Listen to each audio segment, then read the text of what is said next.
John, how difficult a decision was it to what happened last night with proposing Anne Shield for mayor and the whole process? How difficult was that? It wasn't really very difficult, Michael. I mean, if I start with Anne, Anne is a woman who has been a member of this authority for 11 years. She was the leader of the council for 2 years. This is, in all probability, her last year as a councillor, and actually I think she deserves the accolade of being the mayor of the borough, especially in, as I say, what's likely to be her last year on the council. Not a difficult decision. But some may say that we saw last night that within a couple of minutes it appears that she was using the position of mayor to settle old scores with Mike Revel. That's not a healthy role for mayor, is it? How are you going to make sure that doesn't happen again?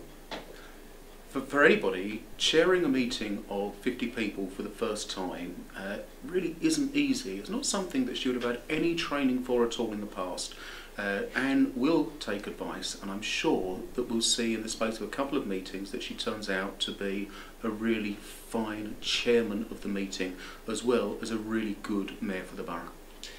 But you can also understand that from outsiders, when you're trying to explain the composition of Thurrock Council, that Labour in administration in power with a concerned Conservative mayor and a Tory deputy mayor, you know, a lot of people are very confused. How are you going to enlighten people? Well, I think both nationally and locally we are in strange times politically. You know, if you'd have said 4 weeks ago that we would end up with a Conservative Liberal Democrat coalition running the country with Nick Clegg as Deputy Prime Minister, people would have laughed at you. Fact is that Thurrock Council has been hung, it's been in no overall control since 2007. That has led to the Conservatives being supported by the East Tilbury Independents. It's now led to us being supported by a couple of former Conservatives. That's what happens on hung authorities.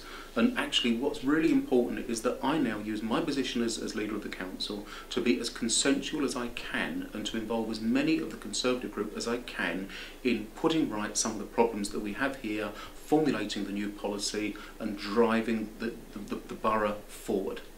A final question about last night, so to speak, because other people might say that the key moment for a council that's got a red flag for community cohesion was a Labour Party supported by the BNP, a councillor who voted down Yash Gupta, Asian councillor's claim to be deputy mayor. How comfortably does that sit with you? I think if you want to know why Councillor Colgate voted the way she did, you should ask Councillor Colgate. All I will say is that as far as the Labour group is concerned, there was no deals done with Councillor Colgate. In grown-up politics, of course, there were deals done with others. That's one of the reasons that Anne Shield is the mayor of the borough now. It's one of the reasons that Councillor Sinclair Haslam is chairing a scrutiny committee. You can see quite clearly that Councillor Colgate is in the same position as she was last year. I think that had she not have supported me for the leadership last night, I would still have been the leader of the council because one of the Conservatives abstained, didn't support their nomination for leader. So, new portfolios, new Labour councillors in portfolios. Some of the portfolios are quite interesting. Can you take me through some of the portfolios?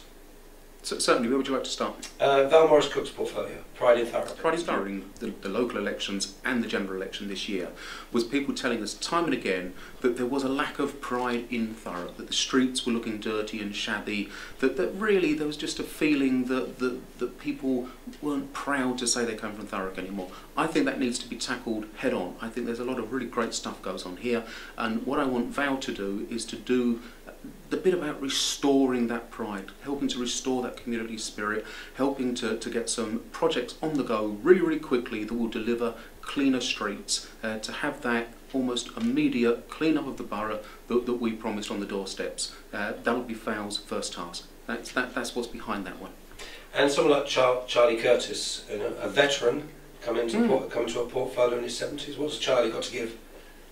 I think were you to speak to even some of the Conservatives, portfolio holders like Sue McPherson for Education, what they would tell you is that Charlie has a real passion for the role of a corporate parent, that is, looking after the kids that are in care within the borough.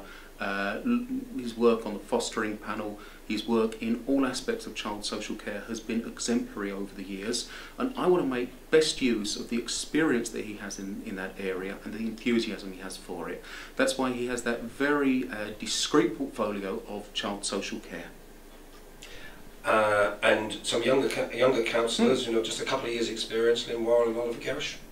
Yeah, both Lynn and Oliver have sort of boundless enthusiasm. They're both really, really sharp, and I want them both to be taking forward not only projects within their own portfolios, but bringing something to the corporate debate, as it were. I want as many decisions to be taken by Cabinet collectively as possible, and those two will bring something to bear across the board. But then we come to the thorny issue of the planning committee. Was Terry Hipsey a wise choice for chair? Yes, I think it is. I think what Terry brings is a lot of experience, a lot of determination, and a bit of toughness. Terry understands the pressures and the concerns of elected members, but he also appreciates the fact that officers must be heard. The advice of officers must be heard. And actually, planning for me is pretty simple. It is members who take decisions, but officers have the absolute responsibility to give advice, and members must hear that advice. Whether they take it or not is a matter for them, and I know that Terry will get that balance right. That's why I've asked him to do that job, and I'm absolutely confident that he will deliver a step change in the way that the planning committee behaves. So you won't be bringing in any QCs to closed meetings of the planning committee? I won't be bringing in any QCs to closed meetings of the planning committee. If officer advice is that for a particular application that kind of outside expertise is needed, then of course we will listen to that advice. But we won't be bringing anybody in to try and close down debate. These decisions will be made on the floor of the council chamber and planning committee, and I say again, I am absolutely convinced that Terry has what it takes to sort out some of the issues that have dogged the planning committee over the last year. You used the term wafer-thin majority last night, and is that going to inhibit what you do? No, it isn't. Not in any way at all. In fact, it's just the opposite. Because the majority is so thin, it makes me even more determined that we should effect change as quickly as possible. You know, it is thin. Local government across the country is entering really tough times. But this is a task that I am absolutely relishing. I am looking forward to effecting change here in Thurrock, working with colleagues on all sides of the chamber to make the changes that we need to improve the level of services that we provide for local people, because that's what it's all about. It's the services that we provide for local people. First thing that we have to do is to get some stability, both politically and managerially, into this authority. You're a football fan. This should be the equivalent of a Premier League football club.